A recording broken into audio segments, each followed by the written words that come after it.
So on the surface of it, if you look at the Bank of England cutting interest rates from 4.5% to 4.25%, so by a little quarter of a percent there, and I appreciate that was expected. It wasn't unanimous though, was it? 4-4, 5-4, 4 against. Yes, so the Monetary Policy Committee, which is the committee of the Bank of England that sets interest rates, actually split. Some on the committee wanted to go harder and cut by 0.5%. Some wanted to hold interest rates at 4.5%. What that shows is that there is a lot of disagreement on where the UK economy is going. What it shows that they agreed finally 5-4, as you say, there are 9 people on the Monetary Policy Committee to cut interest rates by 0.25%. Is actually good if you've got a mortgage. Yes, not so good if you're a saver. Whether they've got tracker or fixed rate mortgages. Good if you've got a mortgage. Not so good for savers. A little bit better news for Rachel Reeves in the fact that this affects the borrowing costs of the whole of the government debt. So that is better news. But actually what they are signalling is the weakness of the UK economy, because they are cutting rates despite inflation still being well above target, and likely that prices will rise even faster next year.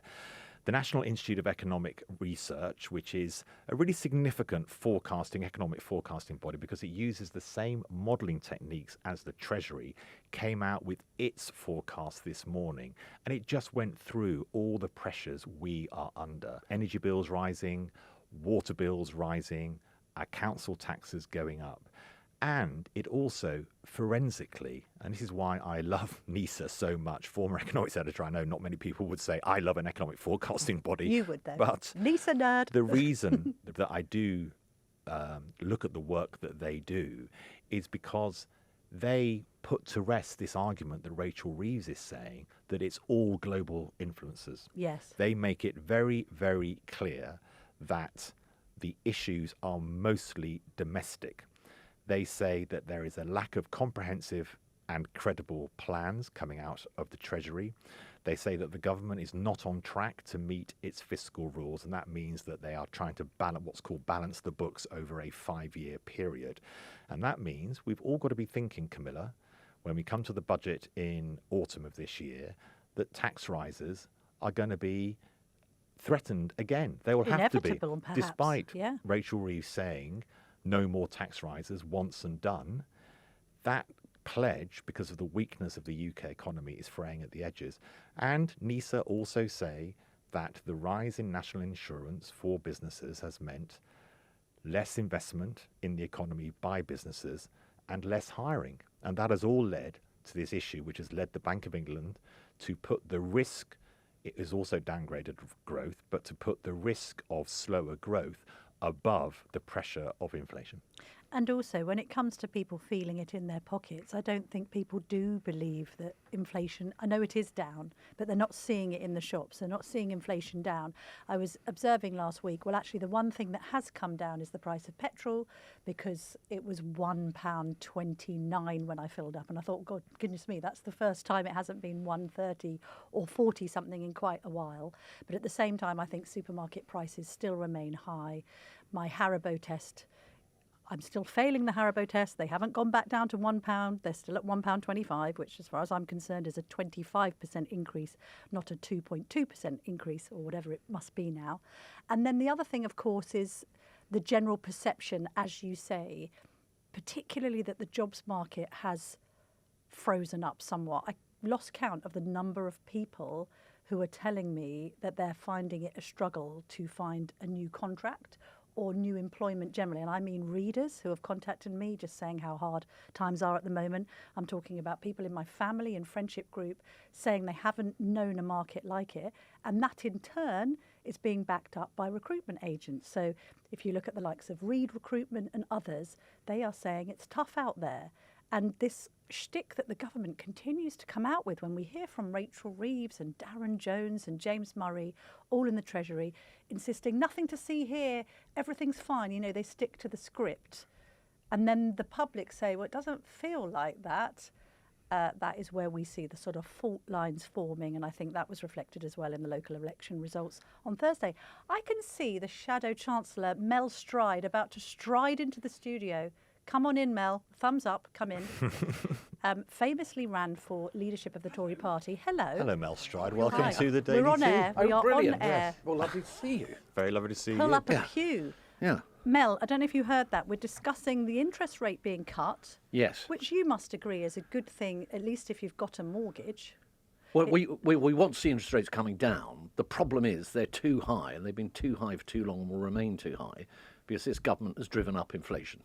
So inflation across the forecast is higher than it would have been under us when we were in power, and has progressively gone up because of what the government's done. Taxing and spending, putting national insurance on jobs, which has been passed on in part by way of higher prices, and that's why interest rates have been higher than they should be. And of course, that's very difficult for people. The second thing is, why do they drop interest rates? Well, it was a split decision in the bank, actually, because some of the Pen and members paper of being the- given to you yes. by your special Thank you. advisor. That's good. Thank We'll you very take some much. notes. Thank you very much. Very tough And questions, actually, Mel. Kamal, So you'll- yes, very tough. you'll I ask the assume next it's an question, entire and examination that's No, about to go. Kamal's going But to ask I'm you just- something intelligent. And I'm All right, I gonna was pour going to you make a cup of final tea. point, which is as interest rates are coming down, one of the reasons, of course, that the Monetary Policy Committee will drop interest rates is that the economy is sluggish. And why is the economy sluggish? Because it's been mismanaged by this Chancellor. So it's a very mixed message, I would say. Now, Mel, the Chancellor, Rachel Reeves, says that a lot of this is down to global effects, that Trump and tariffs and global concerns about economic growth means that she is having to face lots of headwinds that weren't expected and that you, when in government, weren't expected. How much water do you think Rachel Reeves's argument holds? Well, the NIESR, a think tank, a very respectable think Who tank, we has like. We've just been published- talking about them. Have I've just been published saying, a yes. report Building the today report. answering that very question, and they lay the blame predominantly at the door of the Chancellor. Now, if you look at what has happened, they came into office during the general election saying they weren't going to be putting up taxes left, right and centre. They promptly got elected, then did exactly that. They chose to go for a tax on jobs, which slowed the economy. They talked down the economy, I mean, all this fictitious £22 billion black hole and all of that stuff. And surprise, surprise, they killed growth, which was the big thing that they were there to deliver. The taxing and spending and borrowing, which has been going on a colossal scale now, almost back to the 1970s, has been pushing up inflation, as has the tax on jobs, because employers pass some of that on in terms of higher prices. And that in turn has kept interest rates higher for longer, which has meant that the servicing costs on our debt, growing debt under this government, has reached the point where it's costing about £100 billion a year just to service our debt. That's twice what we spend on defence. And when you get into that kind of scenario, you've got an economy that just isn't working for anybody. And it is of her making. Now, you build a resilient economy, one of the things to do is build in lots of fiscal headroom against your fiscal targets. Well, she loosened her targets and then went for a finest sliver of headroom against Under them. 10 billion, yeah. She, Which is- 9.9 which is billion, tiny correct. in terms of the public Now, she finances. blew the whole lot from last October, that budget. That's why she had the emergency budget recently to repair that hole. And what this report from the NIESR is saying is that she's likely to have substantially blown that headroom again. What that means is people are now saying, well, how's she going to fill that hole come the autumn? And the answer is probably tax increases. What does that do to businesses trying to plan for the future and work out whether they should be investing or taking people on if you're worried about a further clobbering with tax increases in the autumn? That's the mess that she's got herself into. Can I ask something? Because Tim Pope, who's a regular listener to the Daily Tea, wrote a quite extensive email, very well argued and thought out, in which he basically suggested that Britain is on the verge of bankruptcy, making this point that this huge amount of government spending, which, by the way, did occur under Boris Johnson during COVID and has continued under Labour, huge amounts of government debt having built up, the deficit seemingly not getting any smaller, in fact only getting larger, is creating this environment not just in the UK but across the continent of Europe and beyond, where we're all living well beyond our means. And just mindful, I think, of the local elections shock on Thursday, where people are trying to, quotes, reform the system. Doesn't something hugely dramatic need to happen to reverse this state of affairs where, you know, there isn't really any money left, to quote Liam Byrne when he left the Treasury that day? So there's no doubt that at about 100% of our gross domestic product, the level of indebtedness that this country has is very high. It was about 250% during the Second World War, actually, and compared to other countries, it's lower than some. America's about 130% or thereabouts. But it is too high. Now, if you look at the trajectory of that debt, back in 2010, when we took over from Labour, who had mismanaged the economy, they had a huge deficit. Now, that's the amount that you add to the debt each year. And of course, during the time of squeezing that deficit down from what was about 10% of GDP back down to nearer zero, that debt increased across that term. That's what you would expect. After 2015, we actually started to get the debt down as a percentage of GDP. It then went up again when we spent £400 billion supporting the economy, furlough, business loans through COVID, and also when we provide a lot of transfer payments to look after a lot of vulnerable people during the cost of living crisis, which happened when inflation was imported due to the Ukraine war. So I think there are a particular set of circumstances that have led us to where we are.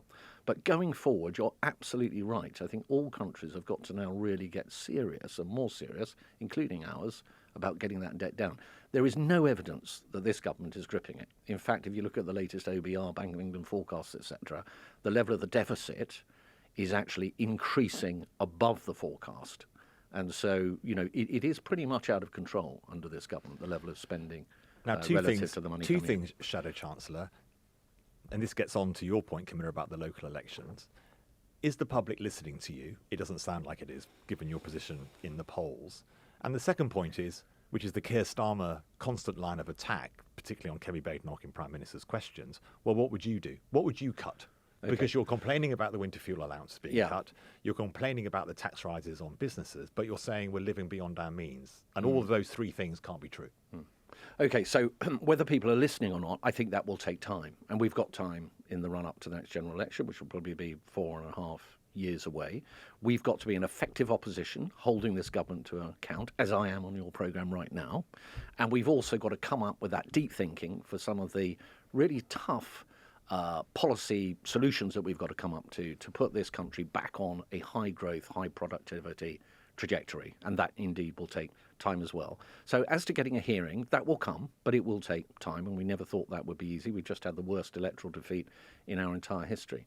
As to your question about, well, what would you do if you don't like the national insurance cuts with £25 billion worth of revenue coming into the exchequer? I think there are a few things there. One is, we would not have taken the choices that this government took. And by that, I mean we would not have increased taxes, particularly on jobs and wealth creation and enterprise and all the things that grow an economy. The second thing is we would have taken very different choices around welfare. We would have cut the welfare budget much more substantially. So we had 12 billion a year in our manifesto, for example, a year of cuts. So we would have gone much further. And the third thing is we would have focused on productivity. So what this government did was, as soon as they came into office, they settled with the junior doctors, they settled with the train drivers, but there were no strings attached to any of those settlements in terms of improving efficiency and productivity. So those are things that we would have done very differently, and we would have ended up in a very different place.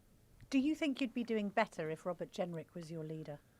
So I think that with Kemi, we have the right person to lead us. She is very clear in her Conservative principles. One thing that she absolutely gets is the fact that we now need to do this very deep, considered thinking around coming up with the solutions that could convince the public as well as doing the right thing by the country. She recognises that we can't pull some magic lever that overnight is suddenly going to give us that hearing overnight, okay, and shoot us up in the polls into being in pole position. It will take time. And I'm confident that under her leadership we will see that happen, but it will take time. But it does feel like Nigel Farage is the leader of the opposition these days, doesn't it?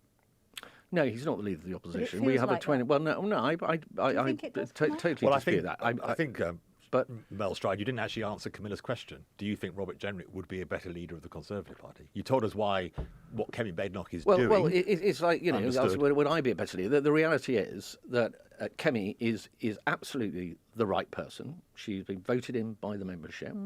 She's got a united shadow cabinet around her. She's very clear in her principles and also how we're going to get to the point where we do have that engagement with the electorate again to the extent that we need it, and coming up with a policy proposals that we need to go forward. So she's absolutely the right person to have at the helm of our party. But people are listening to Farage more than her, aren't they? So, well, look, Nigel Farage and Reform are in a very particular position. You've got a Conservative Party which in government made some mistakes. And it also behaved in a way that a lot of people did not approve of. Okay, and we can't, I won't rehearse what all those things are. I think we know what they are, and that led to a catastrophic defeat. So we have got a lot of work to do to re-earn not just a hearing with the electorate, but also the trust of the British electorate. There's a lot of work to be done. We have a Labour Party that is making a monumental hash of governing our country. So you should be doing better. Where do you start? So both of the main mainstream parties, as they have been, are in that tricky position. So it is not surprising that you have a party that is none of the above, try us and see where that leads, that capitalises on that. So what we've got to do is we've got to get rid of that vacuum by becoming that credible party that has the right ideas for our country, that is seen by the electorate to do those hard yards, the deep thinking about, for example, what should we be doing on tax to grow our economy? How do we get that to work better? How do we get the tax burden down? How do we get the size of the state down, cut out waste? How do we have an education system, both university education and skills and apprenticeships, that is really there and plugged into the kind of economy that we want to grow as we get net migration down? How do we reform welfare so we're not ever spending skyrocketing amounts on it? What do we do about supply side things such as building roads and bridges and reservoirs and homes? I get all and how do we get energy costs down? Now, they are not things, to your earlier point, Camilla, where you can just grasp some kind of magic answer hang on a minute. and out pops the solution. You need to think about it. Listen, I appreciate precisely where you're coming from. And I also appreciate that you've got a very difficult task. It's miserable being in opposition. Nobody really listens. And to make matters even worse, you've got Nigel Farage on the sidelines, doing his social media thing and really being a disruptor of British politics in general. The trouble is with you saying we've got to find answers is that people say, why don't you already have the answers? You were in power for 14 years. You've had plenty of time to think about what went wrong. And yet we've got this situation where Kemi Badenoch is saying, well, we need to have a very good, hard think about what we must do differently. And it's like, well, you had all that time to come up with policies. And if you came up with the wrong policies, you must already know why they were wrong and what you could do right. So I suppose this whole, we've got the luxury of time, it's a marathon, not a sprint. The public are saying, but you haven't really, because we tried you out for more than a decade. And if you don't know now what you stand for and what you'd implement, respectfully, what's the point of you? Well, I think situations evolve.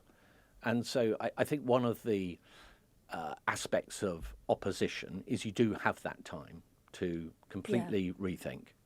And if you think about the challenges that we face as a country, geopolitically, the decoupling with America, having to spend more on defence, a more uncertain world, think about the challenges we have here, an ageing population, an ever relatively smaller group of workers supporting that group of older people. As a party, the intergenerational challenges around the fact that the average age of a Conservative voter in the last election was 63 years old. Those are huge challenges that need a particular kind of economy to meet them. And that is a completely radically rewired economy. And I would take you back to the mid-1970s, where I think the country was in a similar position, when Margaret Thatcher was elected leader of the Conservative Party, and incidentally, initially, including her performance at Prime Minister's Questions and all the rest of it, heavily criticised when she first became leader. She took the time, with Keith Joseph and others, John Hoskins and the Stepping Stones project, to actually dig down into these deep, difficult issues that needed resolving for a country that had lost its way, was the sick man of Europe, and okay, some of the problems were different to those today, but they were as deep and seemingly intractable then as many people feel they are today. So I think there's a strong read across between the Thatcher opposition years and actually in the Kemi Badenoch opposition years here. They are quite similar.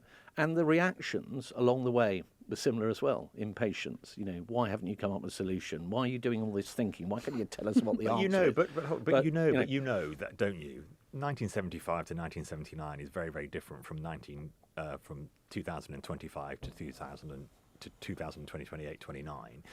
you have social media and you have Nigel Farage. Margaret Thatcher faced neither of those two things.